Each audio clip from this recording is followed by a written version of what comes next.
우리 함께 읽겠습니다. 이제는 율법에 하나님의 한 의가 나타났으니 율법과 선지자들에게 증거를 받은 것이라. 곧 예수 그리스도를 믿음으로 말미암아 모든 믿는 자에게 미치는 하나님의 은이 차별이 없느니라. 모든 사람이 죄를 범하였으며 하나님의 영광에 이르지 못하더니 그래서 예수 안에 있는 구속으로 말미암아 없이 의롭다 하심을 얻은 자 되었느니라. 예수를 하나님이 그의 피로 인신하여 목제물로 세우셨으니 하나님께서 길이 참으시는 중에 전에 지은 죄를 강구하심으로 자기 의로우심을 나타내라 하시니 자기 의로우심을 나타내사 자가 의로우시며 예수 믿는 자를 의롭다 하라. 아멘.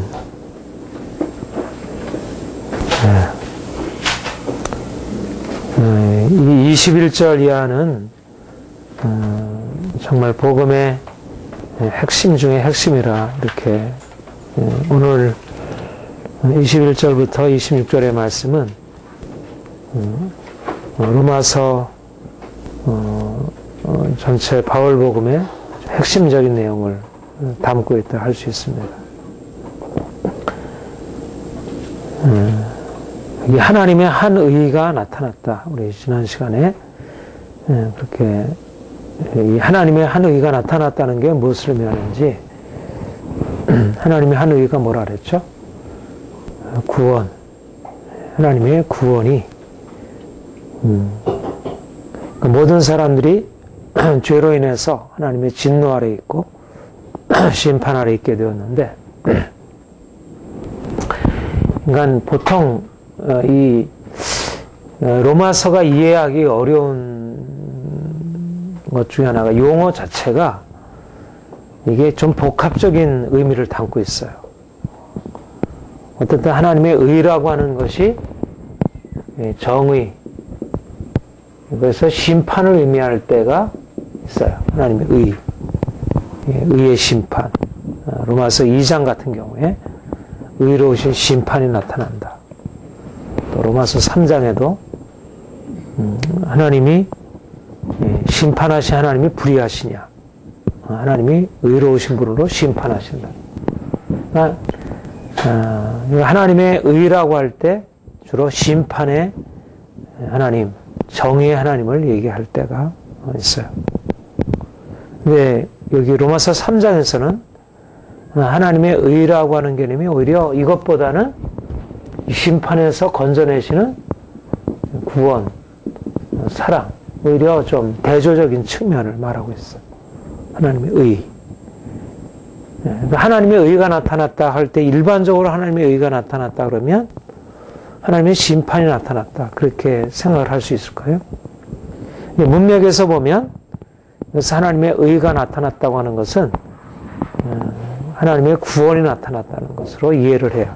그러니까 그래서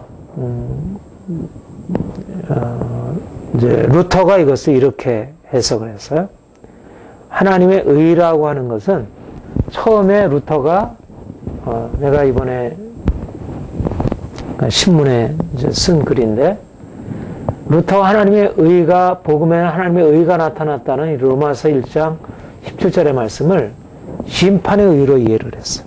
심판의 정의로. 그러니까 그런 의미로 이해를 하면 굉장히 두려운 것이잖아요.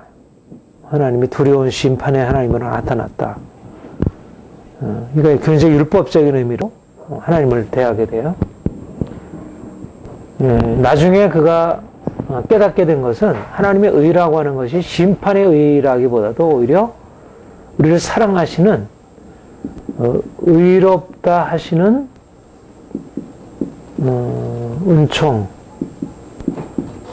다시 말하면 우리가 의롭다 함을 얻는 은혜, 이런 의미로. 그래서 이 의롭다함을 얻는 은혜, 이런 의미에서 이것을 수동적인 의다. 이거는 능동적인 의라면 하나님의 의가 능동적 의로서 계시된 것이 아니라 수동적 의. 여기서 근데 수동적 의라 함은 우리가 심판을 받는다는 게 아니라 오히려 심판으로부터 벗어나서 의롭다함을 받는다는 의미. 그러니까 능동과 수동의 의미도 바뀌지만 그 내용상에 있어서 여기서는 심판하시는 하나님이 나타나고 여기서는 심판을 받는 인간의 모습이 주어지는데 여기서는 심판에서 구원을 받는 그 구원의 하나님이 계시가 되었다는 것입니다. 이게 로마서 1장에서 하나님의 의가 나타나서 믿음에서 믿음에 이르게 한다는 말씀의 의미가 되고 또 로마서 3장 21절의 메시지가 바로 그것입니다. 하나님이 이제 우리에게 그의 구원을 그 구원을 베푸시는 그 사랑을 의롭게 하시는 그 은혜를 이제 새롭게 이것을 계시하신 것입니다. 이것이 전혀 이 구원은 이제까지 감춰져 있던 것이고 나타나지 않는데 이제 이 구원이 이 하나님의 의가 계시가 되었다. 이제 이 구원의 계시 앞에 우리가 서 있다. 우리가 지난주에 말씀을 했죠. 그 전에는 어땠다 그랬습니까? 이 전에는 사람들이 율법 아래 있을 때는 아직은 이 하나님의 이 놀라운 구원 아직은 경험하지 못하고 알지 못했었다는 거예요. 그런데 이제야 비로소 하나님의 의가 율법과 선지자들에게 약속되었고 증거되었던 그 하나님의 의가 현재 여기서 이제 나타나고 경험되고 이제 우리는 모두 다 그 성취를 경험하고 살아간다는 거예요. 이것이 이 로마서의 결정적인 자 보아라 이 놀라운 것이 여기 이게 현재적인 사실로 우리에게 열려져 있다. 이제는 하나님의 의가 나타나 있다. 여기에 참여해라. 이게 말하자면 천국이에요. 천국이라는 것입니다. 하나님께서 우리를 위해서 베풀으신 그 놀라운 하나님의 의가 현재적인 사실로 계시가 되고 있다. 이제 이게 열려져 있다.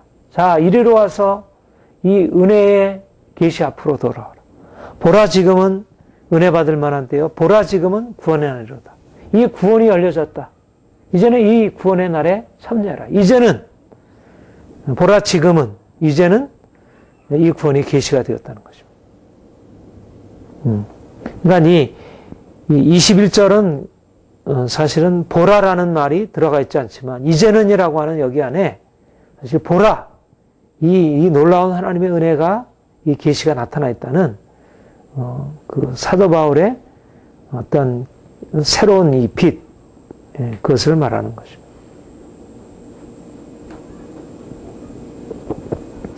그런데 우리가 이 구원의 계시, 이 하나님의 의의 계시라는 것을 이해하기 위해서는 이 의미도 이해가 되어야 합니다. 이 의미가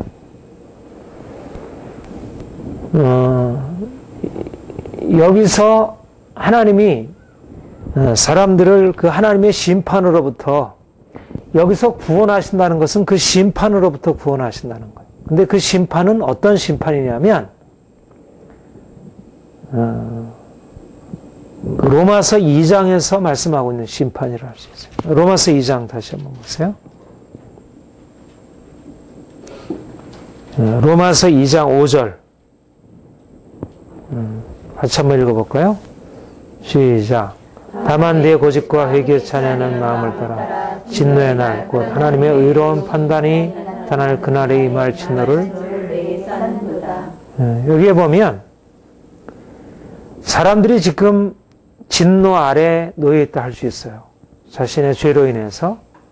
근데 여기서 말하는 진노는 현재적인 것입니까? 미래적인 것입니까? 여기서 말하는 진노는 미래적인 것이죠. 앞으로 나타날 그날에 임할 진노를 내가 쌓는도다. 그래서 각 사람의 행한 대로 심판하실 것이다. 그 다음에 16절을 보세요. 16절, 2장 16절 같이 읽어볼까요? 곧 내 복음에 이른 바와 같이 하나님이 예수 그리스도로 말미암아 각 사람이 그날에 각 사람의 은밀한 것을 심판하실 것이라는 것입니다. 여러분, 하나님의 공의의 심판, 정의의 심판은 지금 이 땅의 역사 가운데 현재적으로도 나타나고 있지만 사실상 그것이 가지고 있는 온전한 의미가 나타날 것은 그날, 이 진노의 날에 나타나게 될 것이에요. 이것은 정말 두려운 날이에요. 그래서 요한계시록에 보면 그 하나님의 진노가 너무 두려워서 사람들이 산들을 보고 오히려 우리에게 덮치라. 그 진노를 좀 피하게. 그러니까 산들이 자신들에게 덮쳐가지고 당하는 고통보다 하나님의 진노가 더 두렵다는 것. 그런 진노가 이제 나타나게 될 것이라는 것입니다.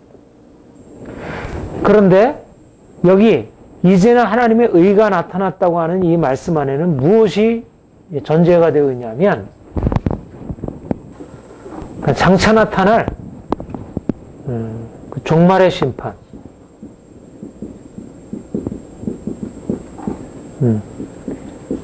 진노의 날, 그날.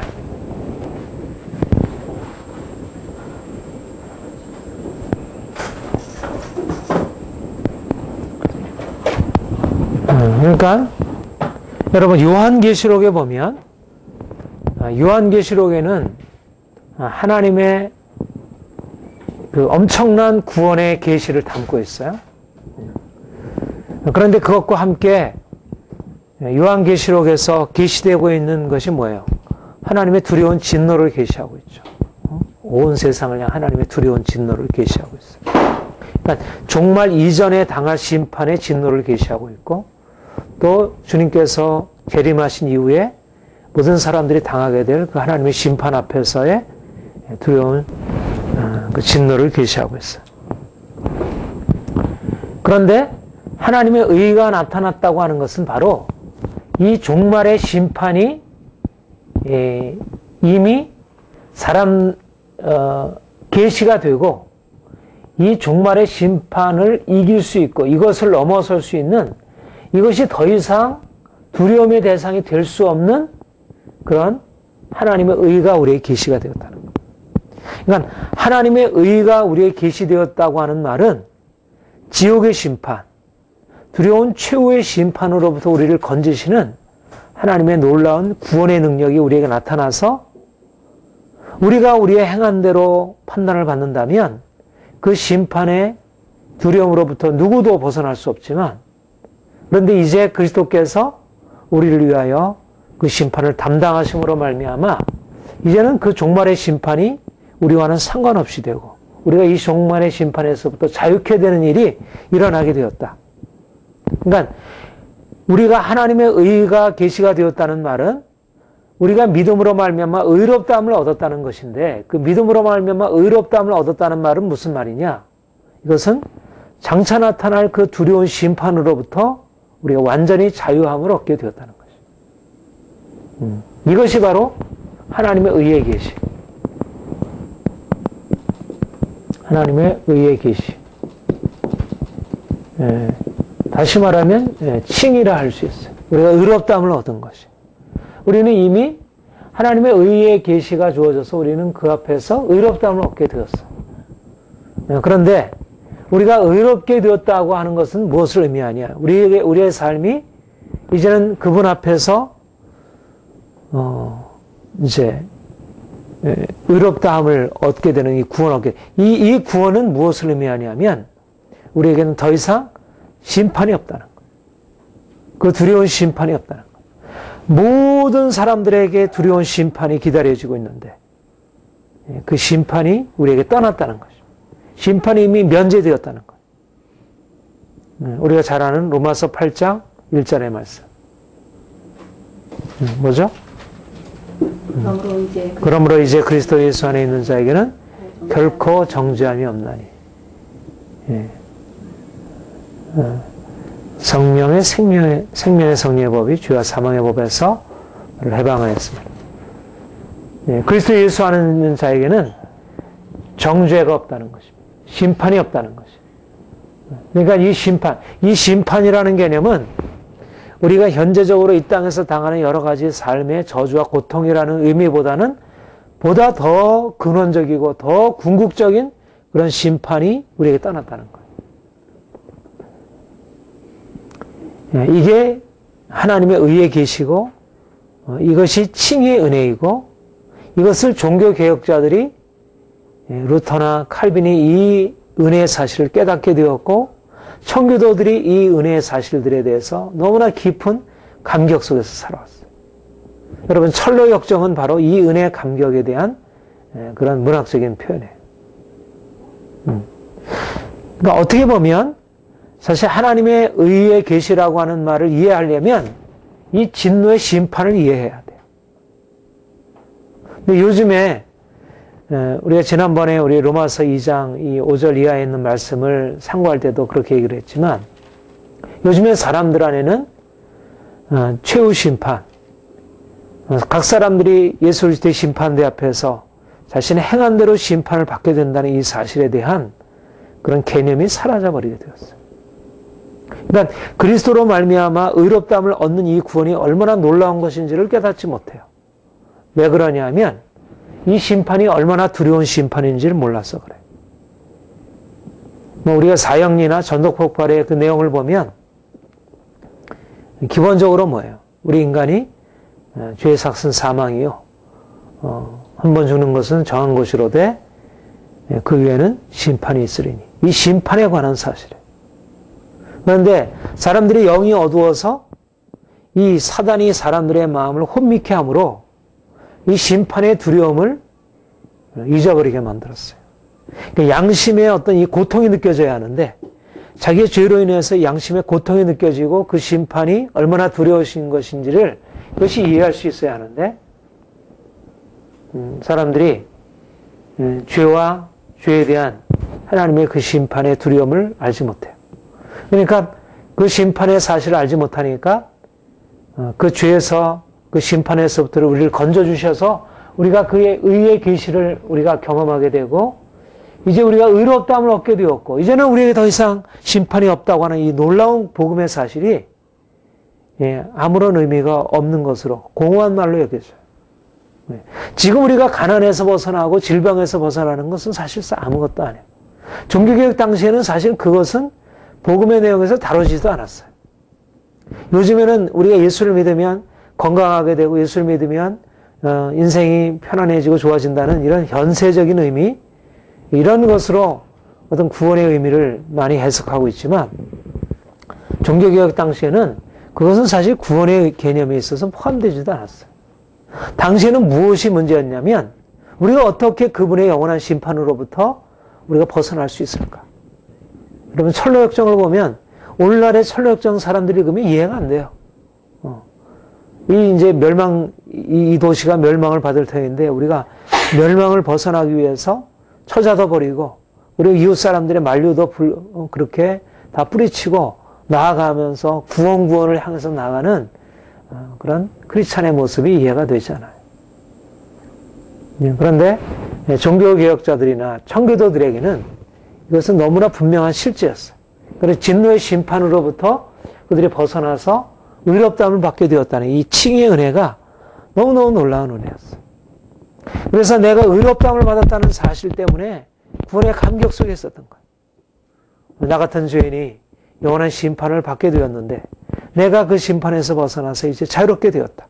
내가 이 세상을 살고 있지만 이 세상은 잠깐 지나가는 것이고 궁극적인 것은 그날에 우리가 평가받아서 그분 앞에서 우리가 의롭다함을 받는 것인데 이제 그날에 우리의 운명이 이미 결정되었고 내가 그 죄에서 그 심판에서 벗어나게 되었다는 이 구원의 감격, 이것이 그들에게 주어져 있었던 것입니다.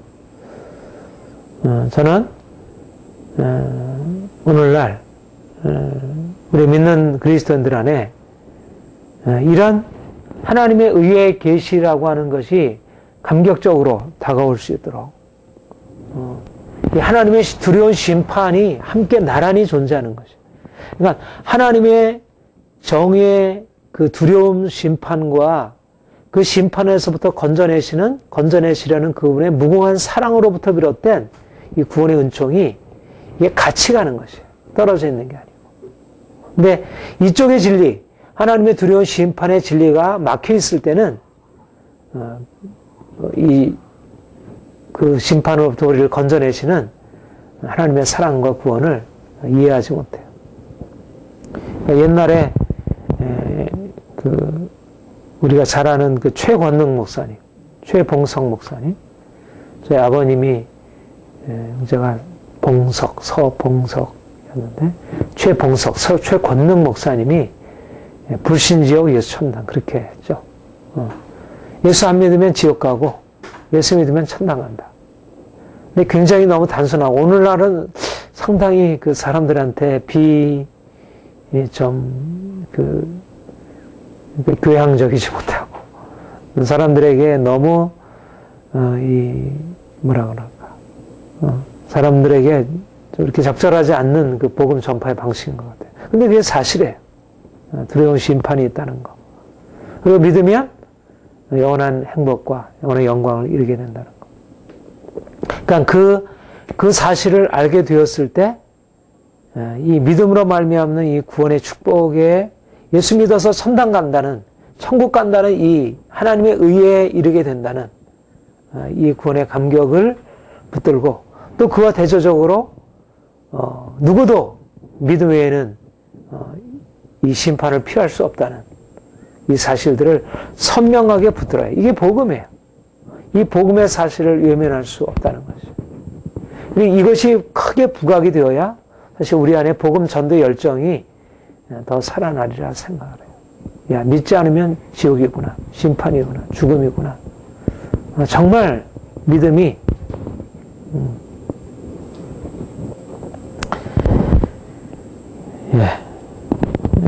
그러니까 하나님의 의가 계시가 되었다는 이 안에는 사실 이 종말의 심판이 계시가 되었다는 의미도 함께 포함하고 있는 것이죠.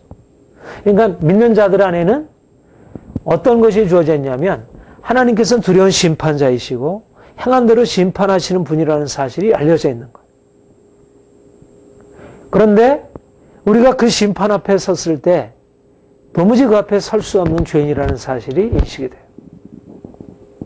그런데 그렇게 심판 앞에서 어찌할 바 알지 못하는 절망적인 죄인을 향하여 주님이 새로운 구원의 길을 열어놓으셨다는 것입니다. 그것이 바로 예수 안에서 이제 열려지게 된 값없이 그분이 우리를 위해서 계시해 놓으신 새로운 천국, 그리로 들어갈 수 있게 되었다는 것. 여기는 어둠이고 여기는 극심한 어둠이고 여기는 피할 수 없는 두려움이고 그리고 이제 주님께서 이 어둠의 심판, 이 궁극적인 심판의 길에서 벗어나서 저 천국으로 옮겨질 수 있는 이 구원의 새로운 길이 열려져 있다는 것. 이 극심한 대조. 그러니까 우리가 하나님의 의의 계시라는 말 앞에 이 두 가지 대조가 열려져야 합니다. 의의 계시는 그냥 모든 세상을 다 포괄해서 모든 세상을 밝히신다는 개념이 아니고 하나님의 의가 계시되었다는 것은 두려운 심판이 계시가 되었고 두려운 심판 앞에 어떠한 죄인도 설 수 없다는 것.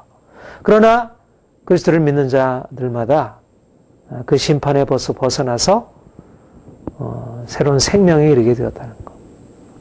하나님의 의의 계시를 받은 사람들은 어떤 사람들이에요? 종말의 두려운 심판을 깨닫는 자이고 더 나아가서는 종말의 심판에서 벗어나는 은혜를 깨닫는 자입니다. 그보다 더 큰 은혜를 알고 있는 자예요. 그러니까 하나님을, 그 두려운 심판의 하나님을 두려워하지만 그러나 그 하나님이 사랑의 하나님으로 우리를 그 심판에서 벗어나게 하셨다는 사실을 아는 것입니다. 이것이 우리의 감사이고 감격입니다. 우리는 이 은혜 안에 살고 있는 사람들. 이제 이 하나님의 의가 계시가 되었고 이 구원이 계시가 되었고 이것이 우리에게 현재적으로 일하고 있어요. 이제는 우리가 이 하나님의 의 가운데 살아가게 돼요. 이 의가 우리에게 주어지게 되었어요. 이 의가 우리의 의예요. 하나님의 그 심판에서부터 우리를 건져내시는 의가 우리의 것이. 어떠한 절망도, 어떠한 고통도, 어떠한 두려움도, 어떠한 사망의 권세도 이 의를 깨뜨릴 수 없어요. 이 의를 부정할 수 없어요. 그래서 이 의가 주어진 사람들마다 기쁨으로 하나님을 섬기는 것입니다. 자, 우리 3장 본문을 다시 보십시다.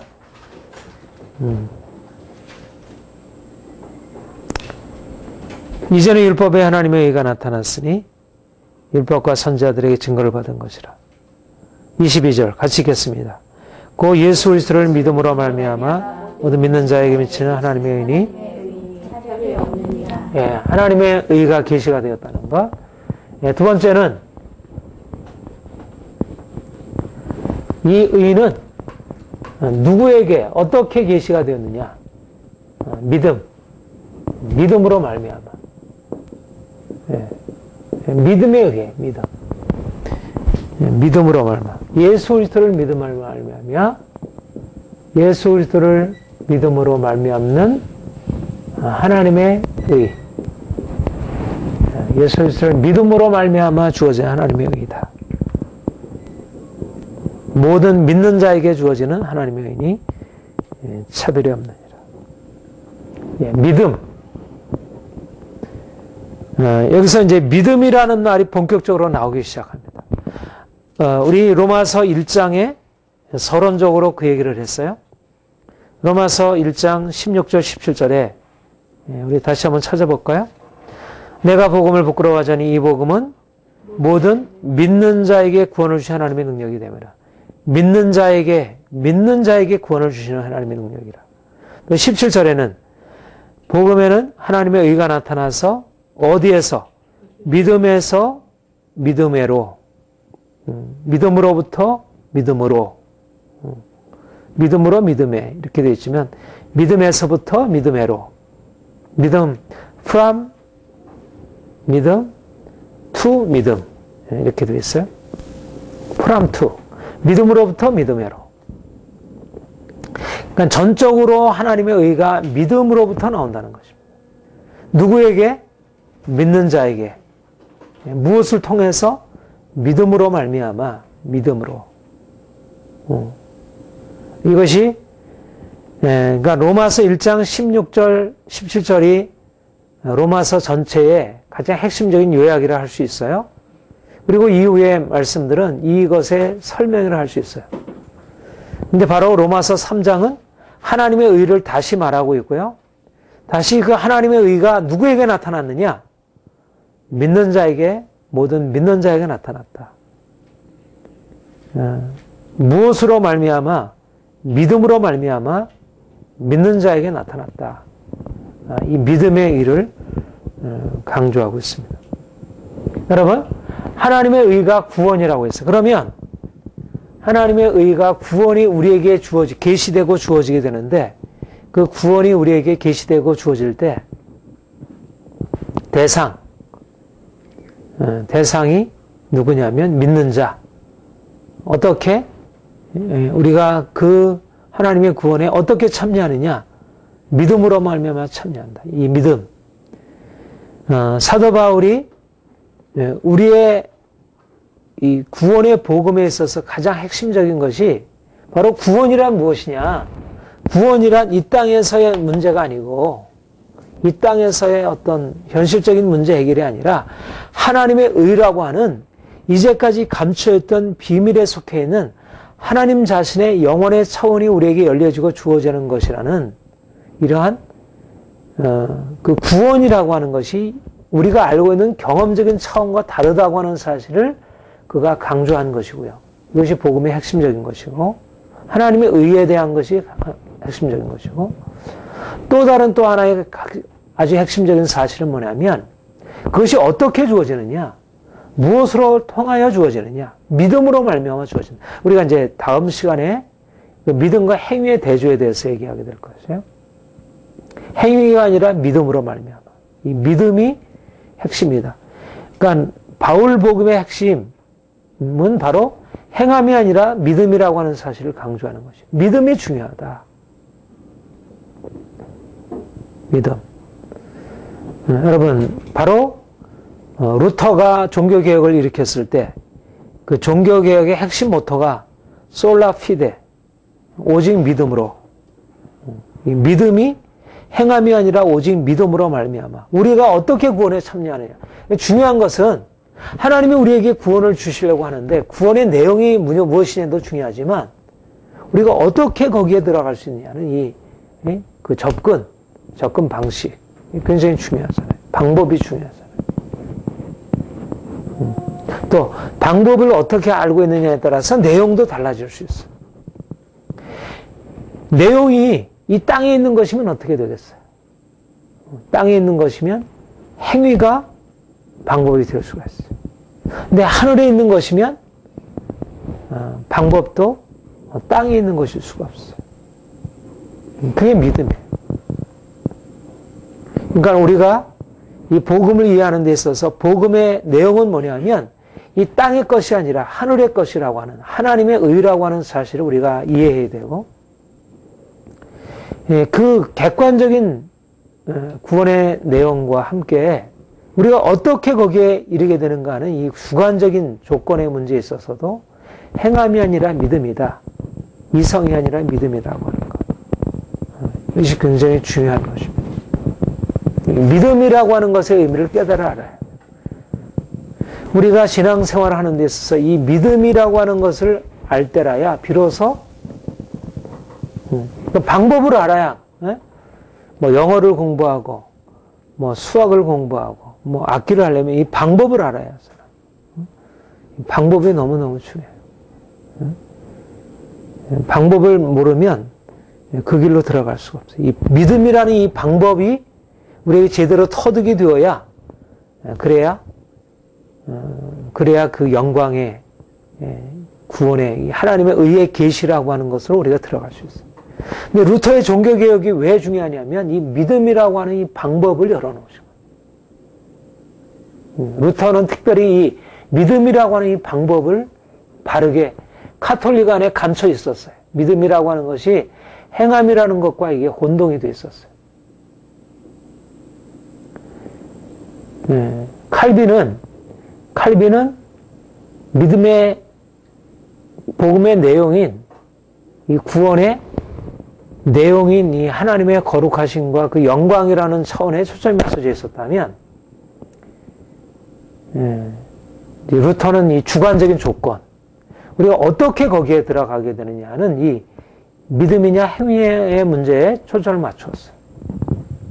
그래서 루터는 루터대로 칼빈은 칼빈대로 아주 중요한 강조점을 붙들고 있어요.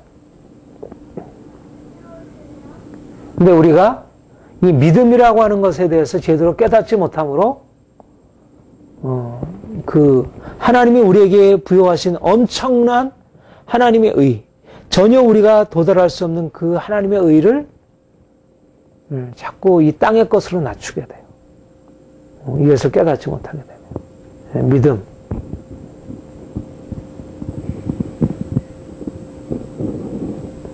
여기 보면 그렇게 말씀했죠.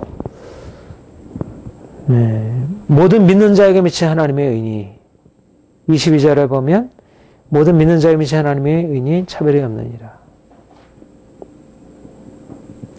그 다음에 25절에 이 예수 하나님의 그 피로 인하여 믿음으로 말미암는 화목제물을 세우셨으니. 또 26절에 또 뭐라 그랬어요? 26절 같이 읽어볼까요?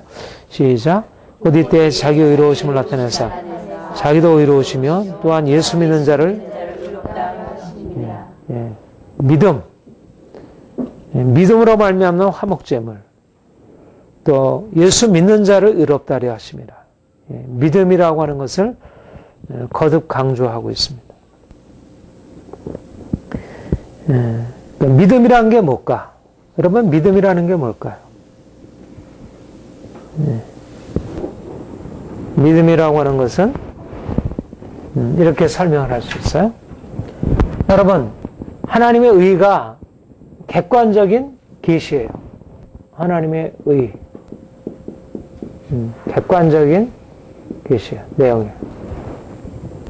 그러니까 믿음이라고 하는 것은 이것을 받아들이는 주관적인 주관적 조건이에요. 믿음이라고 하는 것 안에 부어지는 거예요. 객관적인 계시가.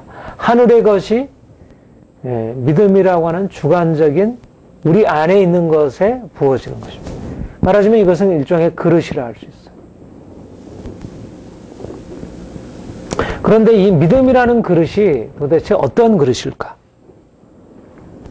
이것은 기본적으로 아까 얘기한 대로 믿음은 무엇보다도 하나님에 대한 인식이에요. 믿음은. 그러니까 믿음이라는 것은 하나님의 천이 열리는 것입니다. 여러분, 구원이 계시가 되었다 그랬어요. 구원, 계시라고 하는 것은 원래 우리에게 감춰져 있던 것이라 그랬잖아요. 율법 안에 원래 있었던 우리의 어떤 윤리적인 차원, 이런 차원, 그리고 어떤 종교적인 차원을 넘어서 있는 전혀 새로운 빛이 하나님에 관한 사실들이 알려지게 되는 것이에요. 하나님의 심판과 그 두려움도 알려지게 되는 것이고요. 그러니까 하나님에 대한 인식에 있어서 하나님의 진노, 하나님의 심판, 그의 공의도 알려지기 시작해요. 그러니까 믿음이라고 하는 것은 사람들이 일반적으로 이런 하나님의 심판을 알지 못하고 무지함 가운데 살아가잖아요. 그렇죠? 그러니까 믿음이라고 하는 것은 무지에서 벗어나서 이제는 이 심판에 대해서 아는 것입니다. 알므로 나아가는 것입니다. 이것이 첫 번째로 믿음. 그러면 이것을 알게 되면 죄인인 인간이 하나님의 심판을 알게 되면 어떻게 되겠어요? 이러면 그 심판에 대한 두려움 때문에 피하게 될 것 아니에요. 그 앞에 자유롭게 설 수가 없잖아요. 그런데 단지 거기에 두려움으로 반응하는 것이 아니라 그 두려움에서 벗어나서 그분을 신뢰하고 받아들이는 이런 것으로 바뀌어지는 것입니다. 이거 하나님을 그렇게 받아들여요. 왜냐하면 하나님의 의의 계시는 단지 두려우신 심판의 하나님의 계시가 아니라 그 두려운 심판에서부터 우리를 건져주시는 하나님의 사랑의 계시이기 때문에 그 계시를 만난 자들마다 그 두려움에서 벗어나서 자유롭게 그분에게 자신을 의탁하게 되는 것입니다. 이것이 바로 믿음이에요. 그러니까 믿음이라고 하는 것은 하나님의 심판과 그의 구원을 깨닫고 그 앞에 서는 것이에요. 그러니까 믿음이라고 하는 것은 하나님 앞에 서는 것이에요. 이걸 뭐라 그래요? 우리 코람데오라 그렇게 하죠. 그러니까 코람데오라는 말은 믿음에 대한 우리 개혁파 신앙의 고백이라 할 수가 있습니다.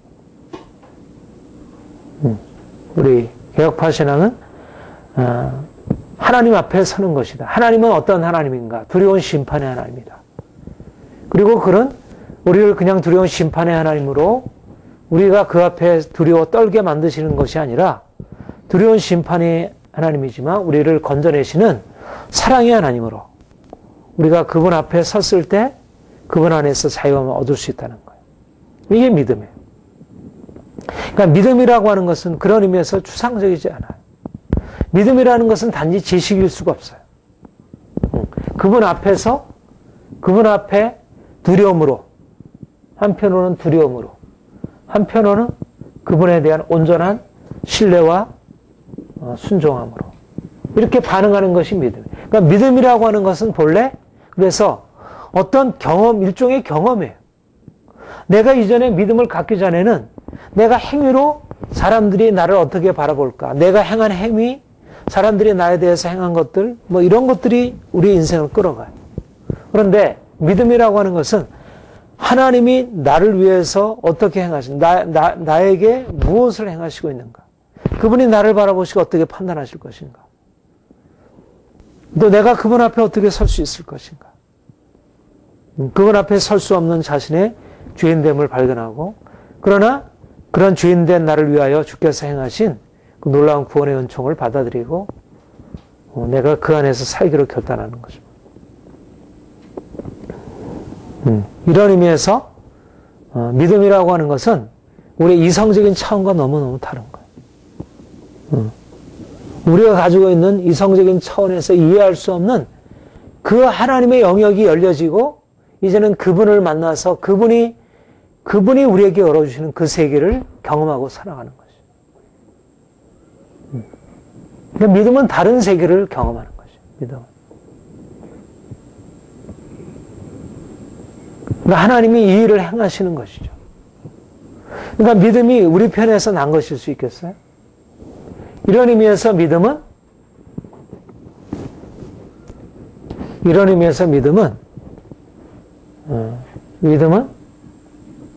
초자연적인 것입니다. 이성적이지 않은 것. 내재적이지 않은 것. 그러니까 우리 안에 원래 있었던 것이 아닌 것입니다. 우리가 인간적으로 알 수 있고 경험할 수 있는 차원을 넘어서서 말하자면 이런 것이에요. 하나님이 그분의 영광을 나타내 보셨어요. 그런데 우리에게는 그 영광을 감당할 수 있는 우리의 내적인 조건이 없어요. 우리의 육체의 눈도, 우리의 어떤 감정도, 우리의 이성도, 그분의 영광을 우리가 어떻게 감당할 수 있겠어요? 그래서 하나님은 우리 안에 그 하나님의 영광을 감당할 수 있고 받아들일 수 있는 어떠한 새로운 눈을 열어주신 것입니다. 그게 믿음인 거예요. 그러니까 믿음은 원래 내재적으로 모든 인간에게 공유되어 있는 것이 아니라 특별히 하나님이 그 새로운 영광을 나타내시기 위해서 특별히 우리 안에 새로 일으켜주신, 새롭게 창조해 놓으신 새로운 기능이에요. 이것이 믿음이에요. 그러니까 이성적으로 뛰어난 사람들이 믿음을 소유할 수 있지만, 그러나 그가 가지고 있는 이성적인 뛰어남 때문에 믿음을 더 가질 수는 없는 거예요. 이건 다른 차원이기 때문에 내가 아무리 육신의 눈이 밝아도 내가 머리가 똑똑할 수는 없잖아요. 육신의 눈이 밝은 것은 육신의 눈이 밝은 거지 내가 어떤 지성적인 눈이 밝은 것과는 다르잖아요. 그건 차원이 다른 거잖아요. 마찬가지로 내가 아무리 이성적으로 뛰어난 머리를 가지고 있다 하더라도 내가 하나님의 사랑과 하나님의 두려우신 심판과 그분의 사랑을 깨닫는 것은 전혀 다른 차원인 것이지, 이거는 우리가 가지고 있는 원래적인 우리의 내적인 성품, 우리의 어떤 도덕적인 의지, 지성적인 능력, 이것과는 상관이 없는 거예요.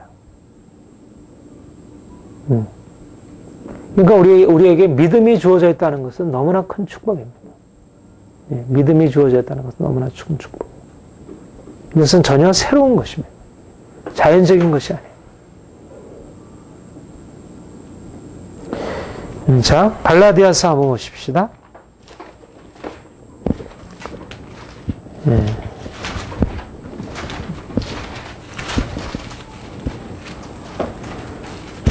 갈라디아서 3장 23절 24절 같이 읽겠습니다. 시작. 믿음이 오기 전에 우리가 율법에 매인바되고 계시될 믿음의 때까지 갇혔느니라. 이와 같이 율법이 우리를 그리스도의 길을 인도하는 모한 선생이 되어 우리로 하여금 믿음으로 말미암아 의롭다함을 얻게 하려 함이라. 예. 믿음이 오기 전에 우리가 율법 아래 매인바 되었고 계시될 믿음의 때까지 갇혔느니라. 이 말이 아주 좀 특별한 용어입니다. 믿음이 계시되었다. 계시될 믿음. 이 말 자체가 좀 이상한 말이잖아요. 믿음이 계시된다. 하나님의 의가 계시가 된다. 그 말은 좀 그래도 납득을 할 수 있는데 믿음이 계시된다는 말은 좀 특별한 말이에요. 이걸 어떻게 해석할 수 있을까요? 계시될 믿음의 때까지 갇혔냐. 그러니까 예수님이 오시기 전까지는 믿음이 계시되지 않았다는 것이에요. 그런데 율법 아래에 있었다는 것입니다. 믿음이 계시되기 전까지는. 그런데 예수님이 오시고 믿음이 계시되기 시작했다는 거예요. 네. 어떻게 설명할 수 있냐면 이렇게 설명할 수 있어요. 앞에서 얘기한 대로 이것은 로마서 3장 21절의 말씀과 같이 짝을 이루는 말씀이라 할 수 있어요. 이제는 하나님의 의가 나타났으니 하나님의 의가 계시가 된 거예요. 이제 새로운 때, 이제라는 종말의 때가 도래해서 하나님의 의가 계시가 되었어요. 그러면 하나님의 의가 계시가 되었는데 그 의를 누가 받을 수 있느냐? 이 의를 믿음을 가진 자만이 받을 수 있는 것이죠. 믿음. 근데 그 믿음이라고 하는 것은 본래적으로 자연적으로 우리에게 주어져 있던 우리의 본래적인 기능이 아니었다는 거예요. 내가 가지고 있는 우리 사람들 안에 종교성이 있잖아요. 어떤 신을 인정하는 종교성, 어떤 절대자를 향한 어떤 동경들, 자신의 유한성에 대한 인식, 이런 종교성이 있어요. 그런 의미의 사람들 안에 영성, 종교성을 말할 수 있어요. 그러나 여기서 말하는 예수 그리스도를 믿는 믿음이라고 하는 그런 것은 종교성의 발로가 아니라는 것입니다. 어떤 사람은 더 깊은 종교성을 가지고 있어요. 그리고 어떤 종교적인 환상도 볼 수 있어요. 그러나 예수를 믿는 믿음이라고 하는 것은 그런 종교성과는 다른 것이에요. 이거는 마치 하나님의 의라고 하는 것이 원래 율법에 있었던 것이 아니고 율법을 통해서 간접적으로 증거되었다가 이제 예수 그리스도께서 오심으로 말미암아 비로소 계시가 되듯이 마찬가지로 우리의 종교성 안에는 일종의 믿음이란 것에 대한 간접적인 증거가 있겠죠. 우리의 어떤 종교적인 믿음 안에는 석가에 대한 믿음, 귀신들에 대한 믿음 안에는 하나님께 대한 믿음, 예수 그리스도에 대한 믿음의 간접적인 증거가 있겠지만 그러나 우리가 그 석가를 믿고 귀신들을 믿는 그 믿음을 가지고 예수님을 믿는 게 아니라는 것입니다. 이 믿음은 종류가 같은 종류가 아니고 다른 종류인 거예요. 이것은 그 믿음이 계시가 된 거예요. 새롭게. 마치 하나님의 의가 율법 외에 하나님의 의가 나타나듯이 우리의 종교적인 믿음 밖에서 그것과 별도로 하나님의 의가 우리에게 새롭게 주어져서 우리가 새로운 하나님의 의를 받아줄 수 있는 새로운 기관이 우리에게 창조된 거예요. 그러니까 새로운 눈이 우리에게 열려 있는 거예요. 우리는 그동안은 육신의 눈, 지성의 눈, 이런 것밖에 없었어요. 그리고 어떤 종교적인 눈, 이런 것도 있을 수가 있겠어요. 그러나 우리가 이제 예수 그리스도라고 하는 전혀 새로운 하나님의 의가 우리에게 계시가 되면서 그 하나님의 의를 받을 수 있는 또 다른 전혀 다른 차원의 기관, 기능이 우리에게 주어지게 되었다는 것입니다. 이것이 바로 믿음의 계시라는 뜻이에요. 네. 하나님의 의가 계시가 되고 바로 하늘로부터 믿음이 계시가 된 거예요. 그래서 우리가 그 계시를 가지고 이 하나님의 의의 계시를 이게 상호간에 상호조응이 일어나는 거예요. 믿음의 계시와 하나님의 의의 계시가 상호조응이 일어나는 거예요. 믿음의 계시가 좋아요. 그렇잖아요. 내가 지금 우리가 가지고 있을 수 있는 그 주관적인 인식 능력의 한계가 빛의 파장이 있잖아요. 어느 정도의 그 밑에 수준으로부터 어느 정도의 높이 수준 이상을 우리는 인식하지 못하잖아요. 그 이상의 것을 인식하려면 우리에게는 새로운 인식 능력이 주어져 있어야 돼요. 우리의 눈이 달라져야 돼요. 마찬가지라는 것입니다. 하나님이 우리에게 전혀 새로운 하나님의 구원을 나타내셨는데 예수 그리스도 안에서 근데 그 구원을 이해할 수 있는 새로운 눈을 우리에게 열어주신 것입니다. 이게 믿음이라는 것.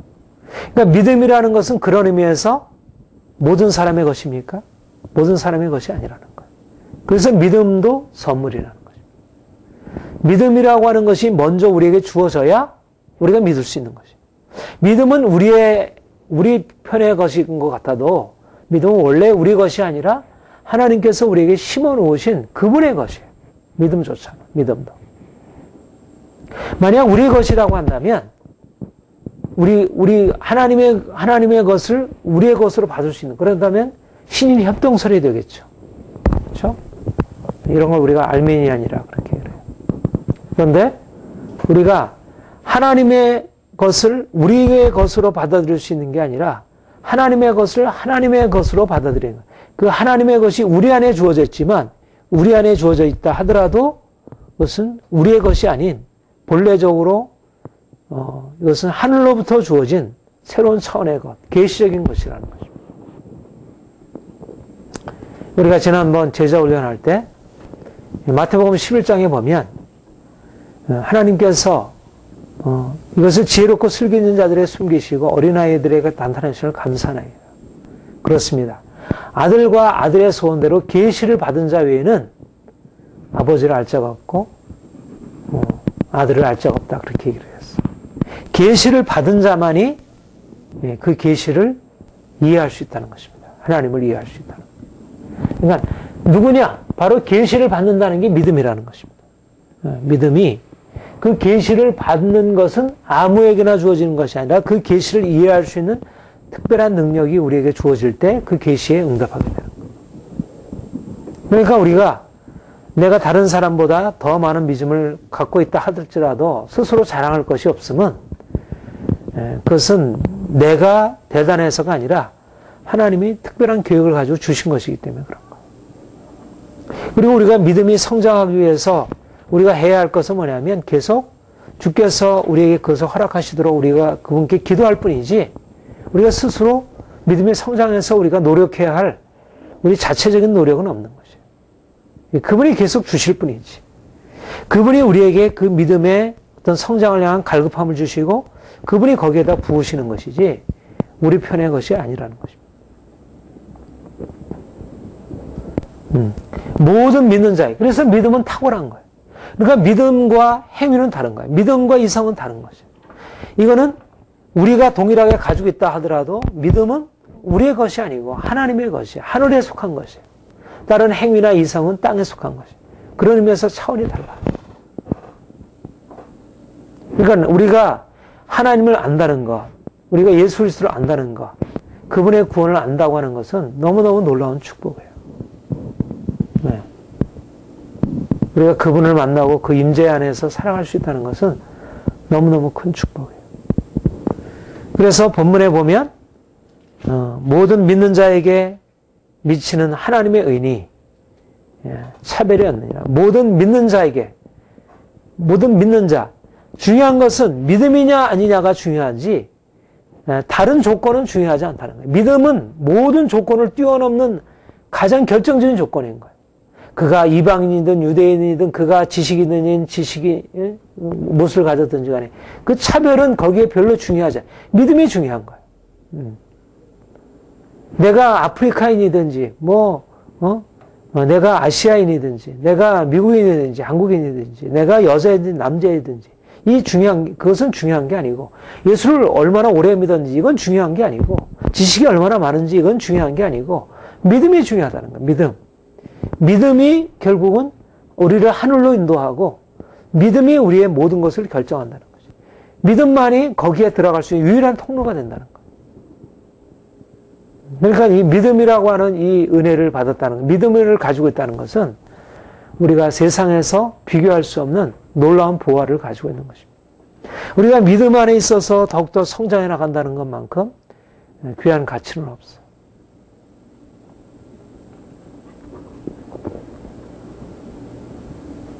네. 자, 본문을 다시 보십시다. 네, 하나님의 은이 차별이 없느니라. 네, 모든 사람이 죄를 범하였으며 하나님의 영광을 이루지 못하더니 24절, 25절 같이 읽겠습니다. 그리스도 예수 안에 있는 구속으로 말미암아 하나님의 은혜로 값없이 의롭다 하심을 얻은 자들 예수를 하나님이 그 피로 인하여 믿음으로 말미암아 화목제물로 이는 하나님께서 전인 없이는 중에 전에 지은 죄를 방과하시고 자기의 의로우심을 나타내려 하심이니 26절까지 곧 이때 자기의 의로우심을 나타내사 자기도 의로우시며 또한 예수 믿는 자를 의롭다 하려 하십니다. 네, 여기에 보면 특별히 강조되고 있는 것이 뭐냐면 예수 그리스도 예수. 그 의는 그리스도 예수의 의다.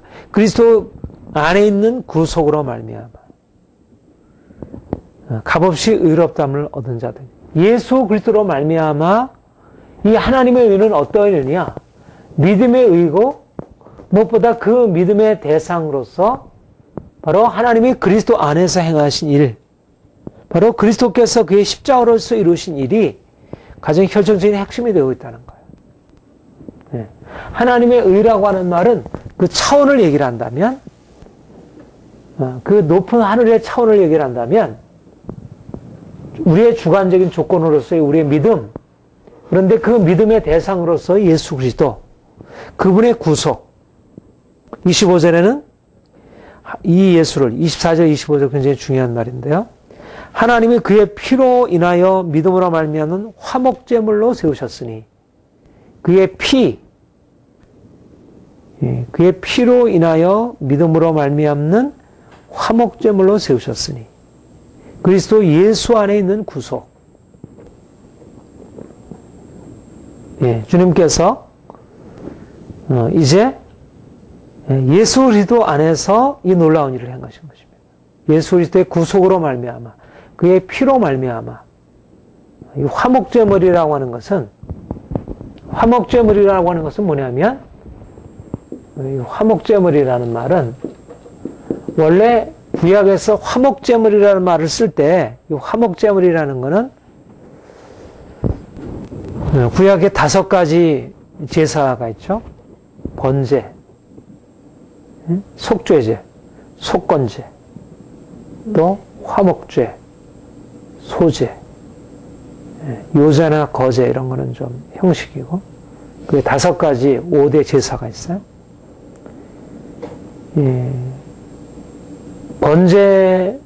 번제는 하나님께 헌신하는 그런 의미를 함축하고 속건제나 속죄제는 특별히 죄에 대해서, 그리고 화목제는 사실 감사의 제사입니다.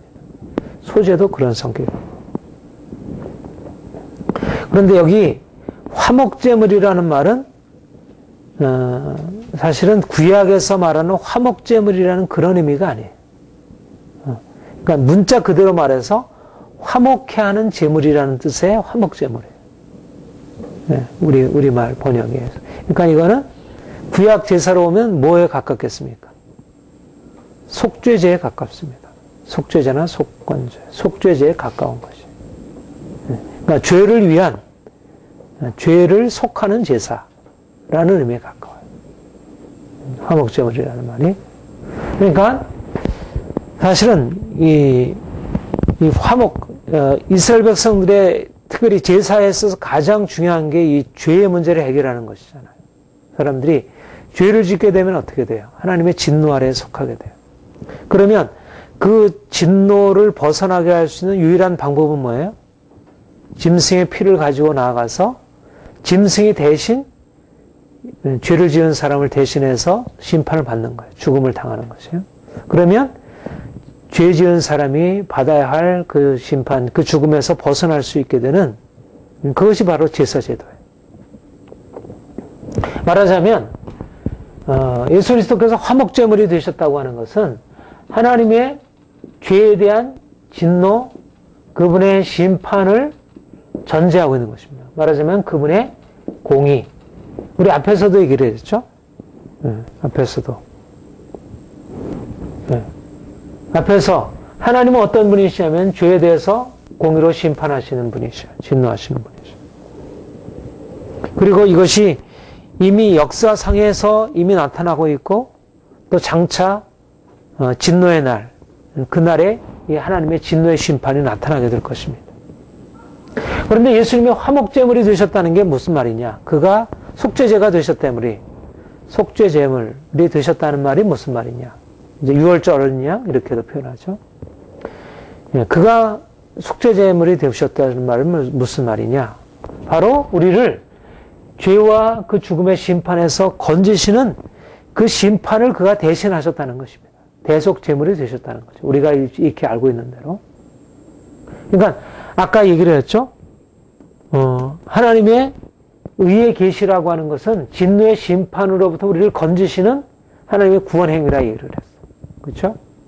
그런데 어떻게 하나님이 우리를 그 진노의 심판에서 건질 수 있게 되었는가? 그 방법, 그 수단이 무엇이었는가?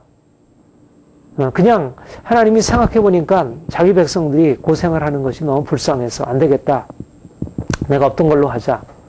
이렇게 한 것이 아니라는 것입니다. 그렇게 된다면 그분의 공의의 속성, 죄에 대해서 엄중하게 심판하신 공의의 속성에 합당하지 않아요.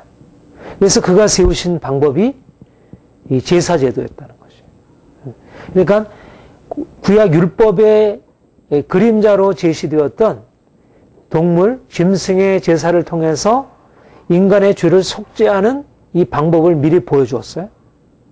그러니까 하나님의 의에 하나님께서 구원하시려고자 하는 구원의 길을 미리 증거한 것입니다. 그러니까 구약에서의 하나님의 의가 율법과 선지자들에게서 증거된 것이라고 할 때 바로 제사제도가 그 중요한 것 중에 하나예요. 그렇죠? 제사제도를 통해서 사람들은 자신들이 받아야 할 심판과 그 진노에서 벗어날 수 있는 길을 알게 되었습니다. 그런데 이제 그 심판과 진노에서 벗어날 수 있는 실제적인 그 길이 이제 예수 그리스도의 이 속죄 제물에서 열리게 되었다는 것이죠.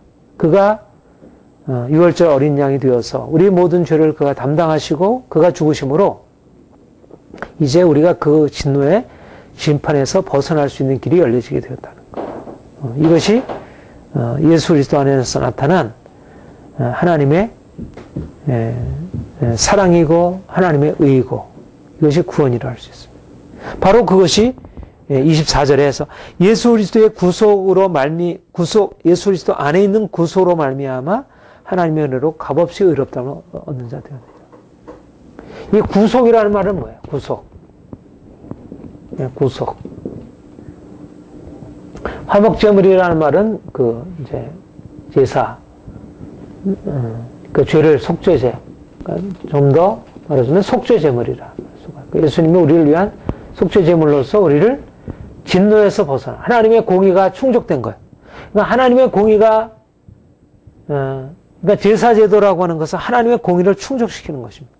하나님의 공의를 충족시키면서 죄를 지어서 진노 아래 있는 자를 구원하신 하나님의 사랑을 또한 충족시키고 있어요. 그러니까 이 제사제도 안에는 이 속죄제물 안에는 하나님의 두 가지 속성을 동시에 반영하고 있어요. 하나님의 공의도 충족시키고 죄를 지은 인간을 향한 하나님의 사랑도 충족시키고. 구속이라는 것은 그리스도 안에 있는 구속이라는 말은 뭐예요? 이 구속이라는 이 리뎀션이라는 말은 리뎀션이라는 말은 사다, 건져내다, 해방하다.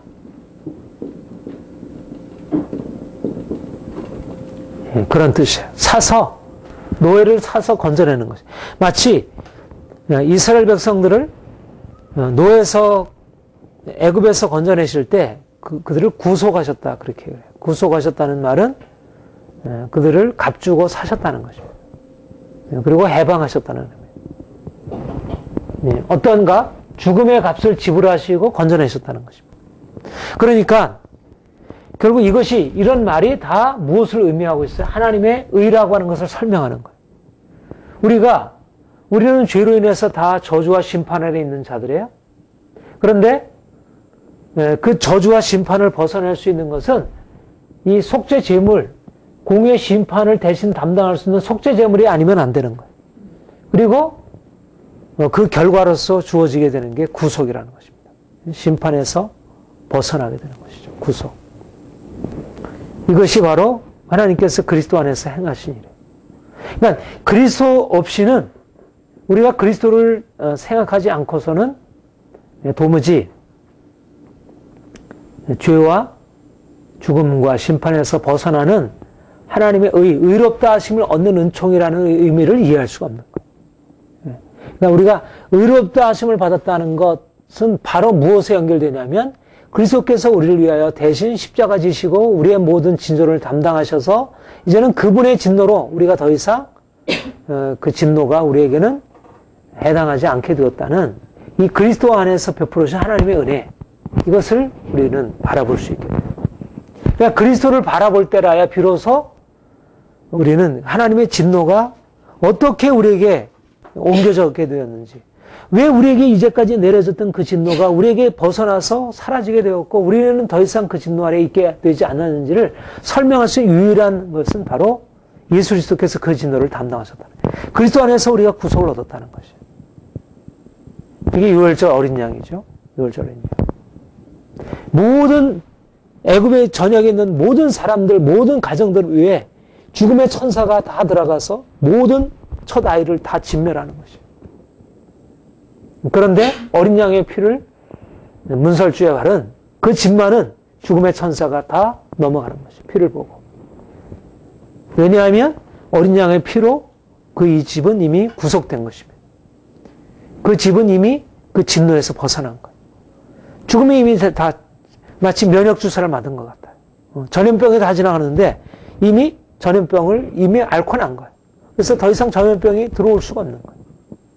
그 죽음이 이미 통과된 것입니다. 그것이 우리가 믿음으로 말미암아 의롭다함을 얻었다는 의미의 핵심적인 내용이에요. 믿음으로 의롭다함을 얻었다는 것은 뭐냐? 바로 예수 그리스도께서 우리 대신 진노를 받으심으로 우리는 더 이상 진노를 받지 않아도 된다. 이게 믿음으로 의롭다함을 받았다는 것이죠. 그러니까 그리스도의 구속이라고 하는 것을 전제로 하지 않는 하나님의 의라고 하는 것은 이해될 수가 없는 거죠. 네. 하나님의 의가 모든 믿는 자에게 주어진다고 할 때 그 믿음이 뭐냐? 그 믿음이라고 하는 것은 바로 우리를 위한 그리스도의 십자가에서 모든 심판과 정죄가 다 지불되었다. 이제는 심판과 정죄는 그리스도께서 담당하셨기 때문에 내게는 더 이상 그것이 내게 주어지지 않는다. 이것이 믿음이고 이것이 우리가 고백하는, 이게 이제 종교 개혁자들을 통해서 아주 선명하게 밝혀진 복음의 내용이에요. 우리 개신교는 바로 요 20장 21절부터 26절에 있는 요 내용을 붙들고 사실 신앙생활을 하는 것입니다. 23절, 24절의 말씀이 핵심적인 것입니다. 예수 그리스도의 십자가의 안에 있는 이 구속, 그 피로 말미암아 믿음으로 말미암아 화목제물로 세우셨다는 이 사실이 우리의 아주 구원의 핵심적인 사실이에요. 우리 종교적 개혁자들, 청교도들에게는 이게 너무나 큰 감격으로 다가왔어요. 이 삶을 끌어간 거예요. 근데 이제 요즘에 참 안타까운 것은 뭐냐면 이 구원의 놀라운 사실이 사람들이 그냥 교리적인 지식으로 알고 있지 이게 감격적인 경험적인 사실로 그게 알려져 있지 않다는 것이. 그런 게 참 안타까워요. 이거는 그냥 경험적인 그냥 교리적인 사실이 아니라 이것은 엄청난 우리의 삶에 혁명적인 변화를 가져온 것이죠. 진노 아래 있던 자가 이제는 진노에서 벗어나서 이제는 이 자유함 안에 있게. 그러니까 하나님의 의가 계시가 되었고 우리가 하나님의 의 가운데 들어갔다는 것은 이제는 더 이상 진노 아래 있지 않다. 이제는 더 이상 우리가 심판 아래 있지 않다는 것을 말하는 것입니다. 근데 여기서 특별히 주목해 보아야 할 것이 바로 25절에 있는 말씀인데, 이는 중간에 보면 이는 하나님께서 길이 참으시는 중에 전에 지은 죄를 간과하심으로 자기의 의로우심을 나타내라 하심이니 곧 이때 자기의 의로우심을 나타내사 자기도 의로우시며 예수 믿는 자를 의롭다 하시는. 무슨 말일까요? 좀 어렵죠? 해석하기가 좀 어렵습니다. 전에 지은 죄를 간과하심으로,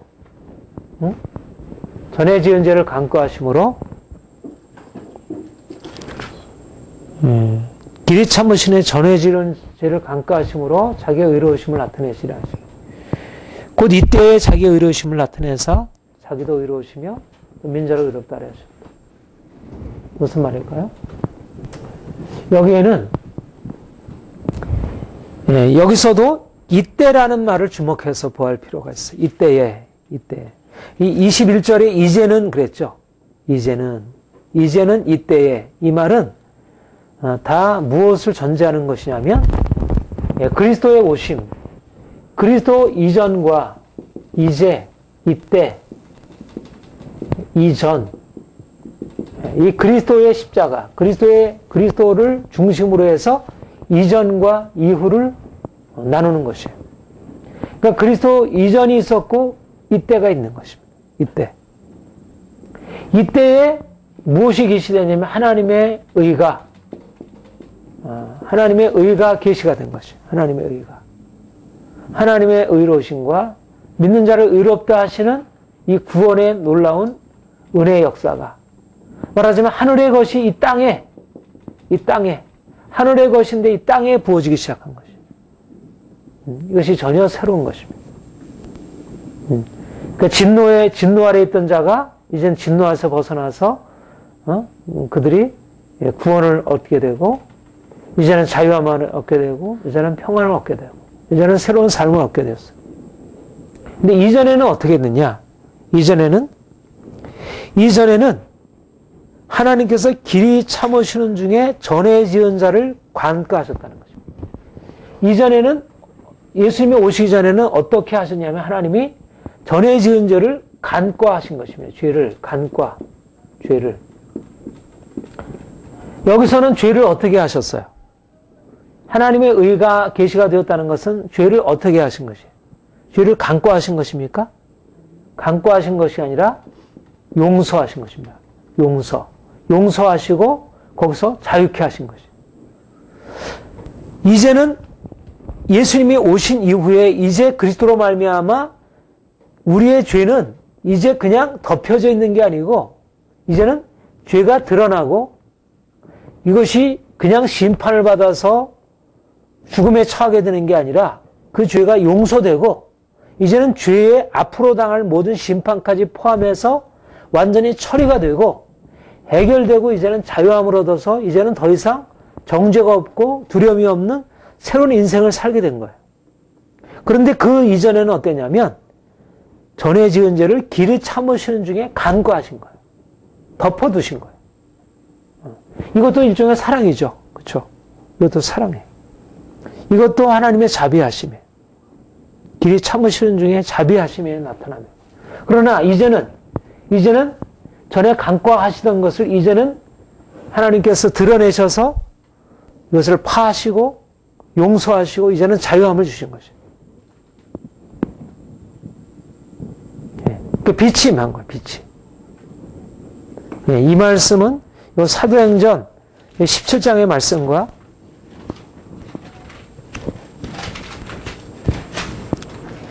연관되는 말씀이라 생각이 돼요.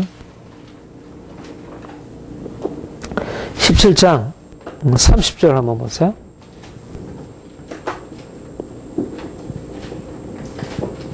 자, 같이 읽겠습니다. 시작.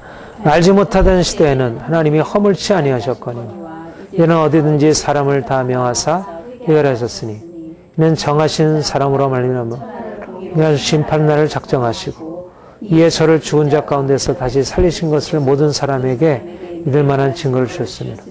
예. 전에는 어떻게 하셨다고요? 알지 못하던 시대에 하나님이 허물치 아니하셨거니와.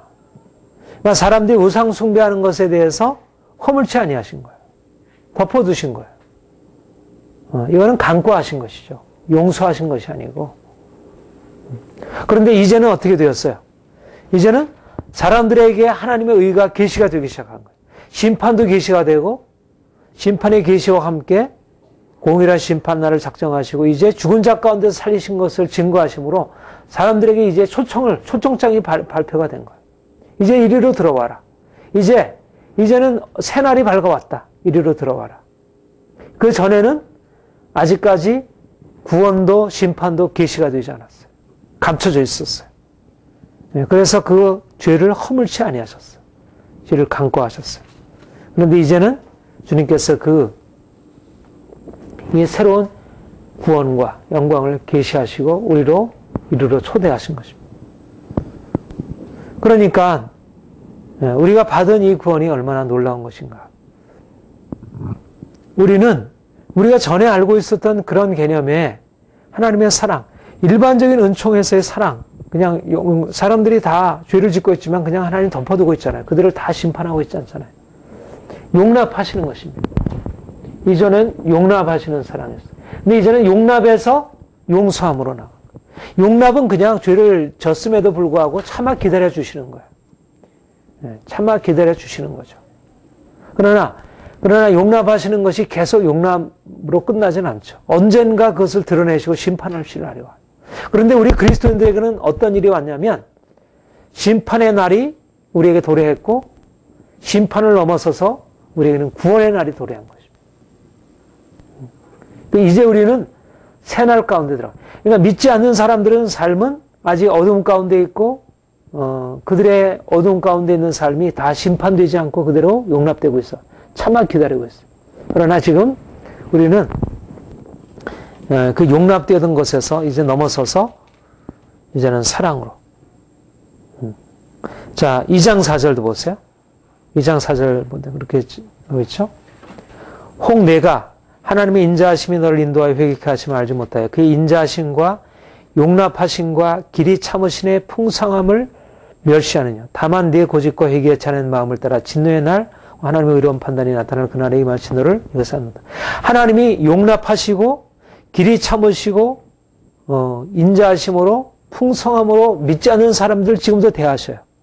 그러니까 죄진 사람들을 당장에 심판하셔가지고 몰살시키지 않으셔요.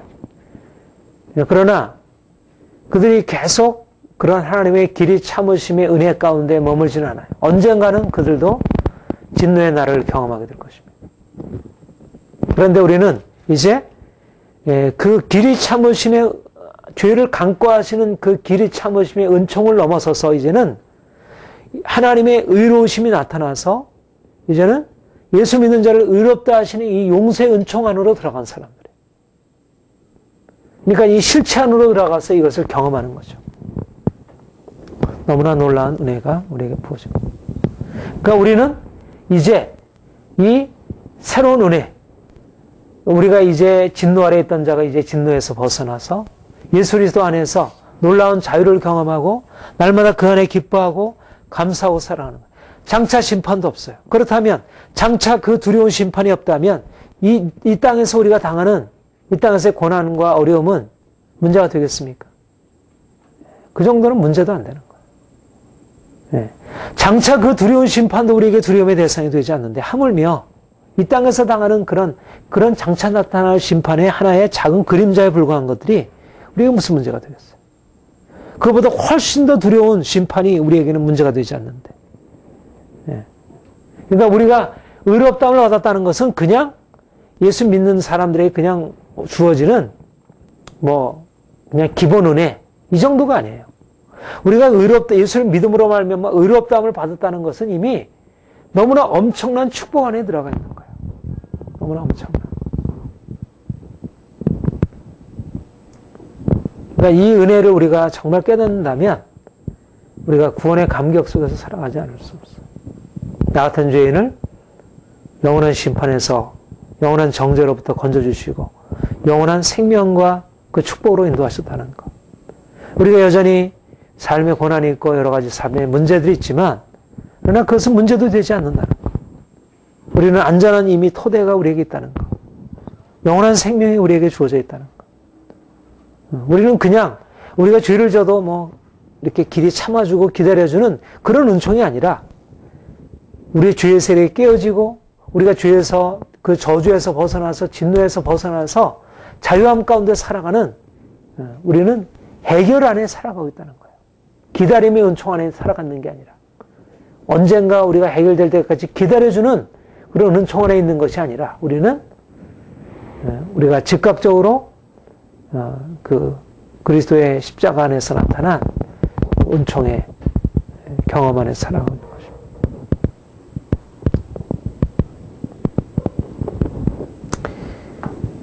그래서 날마다 우리는 이 은혜, 이 속죄 은혜 안에서 이 놀라운 자유를 누리며 살아갈 것입니다. 매일매일 주님을 찬양하고 주님을 기뻐하고 주님의 십자가를 더 깊이 묵상하고 그 십자가를 더 깊이 묵상해봐요. 십자가의 그 은혜를 그 피를 더 묵상해봐야 돼요. 그 피가 우리에게 가져다 준 이 엄청난 은혜. 그러니까 이 은혜 안에 우리의 모든 저주, 고통, 우리의 모든 슬픔, 이 모든 것들이 다 여기 안에 처리가 된 거예요. 우리가 십자가의 은혜를 더 깊이 알면 알아갈수록 하나님의 의가 우리에게 계시되었다는 것이 얼마나 놀라운 것인지를 더 깊이 깨닫게 될 것입니다.